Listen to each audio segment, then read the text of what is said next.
Сәлеметсіздер ме? Менің есімім Әсеткүл Сәриева. Шығыс медицинасында 30 жылдық еңбегі бар маман дәрігер және емшімін. Бүгінгі видеода остеохондроз ауруы жайлы айтқым келіп отыр.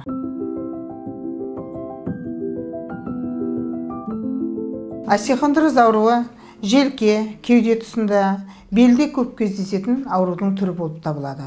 Бұл ауру көбінесе отырып жұмыс істеген, қимыл әрекеті аз адамдарда остеохондроз болады. Остеохондроз барысында бұлшық еттер қатайып жиырылады. Остеохондроз қан айналысы және нерв талшықтарының жұмыс істеуіне кедергі болады. Желке мен кеуде еттерінде остеохондроз болатын болса, тіптен қол көтертпей қалады. Қолдарын артқа қайыра алмай, қақсап ауырып мазаны кетіреді. Қол үйейді, қолдың басына қан айналысы бұзылып, шымылдап ауырады. Осы ауруды кетіру үшін жалғыз дәрі жеткіліксіз. Маж жағамыз, ол да емдей қоймайды, уақытша ғана ауруды басады.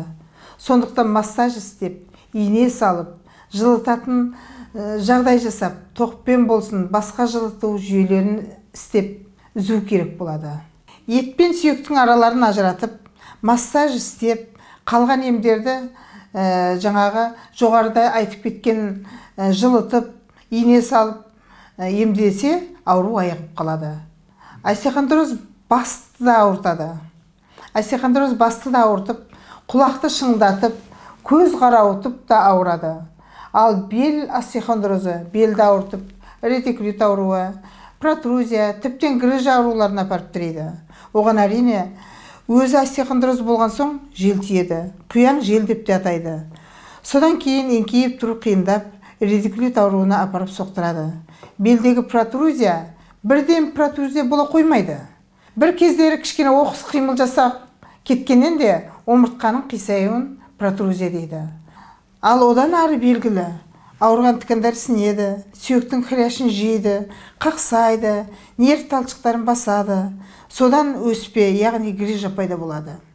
Грыжа асқынған сайын аяқтың басылуы, нүктелері ауырсынып, жамбас сүйектерінің арасы ауырады, мазаны кетіреді. Дер кезінде емделмесе, осы аурулардың бәріне ота істеуге дейін барады. Емдеу жолы, мен өз басым белдің грыжа болатын болса, воспаление болғаннан отечность болады. Ана тікендердің арасы отечность болады. Омыртқа арасында соны қайтарып алып ем жасаймын.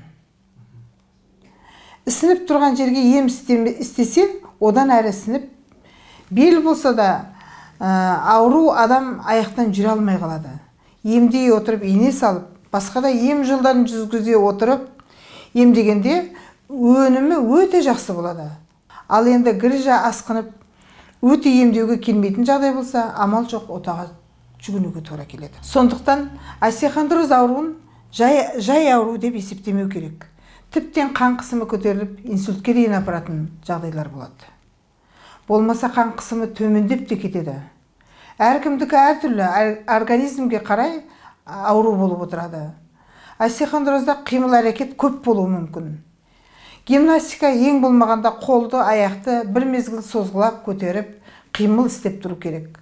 Остеохондроз туралы кішкене ғана уақытта бәрін сыйғызу мүмкін емес.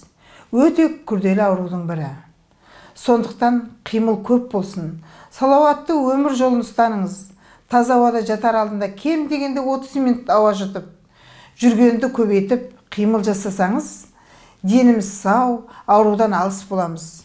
Құрметті менің оқырмандарым, егерде сіздер осы мен айтып кеткен ауруларға шалықсаңыз, немесе қосымша сұрақтарыңыз туындап жатса, осы видеоның астына менің нөмірлеріме хабарласуға, немесе сілтемеге өтіп, WhatsApp-ма тікелей шықсаңыздар болады.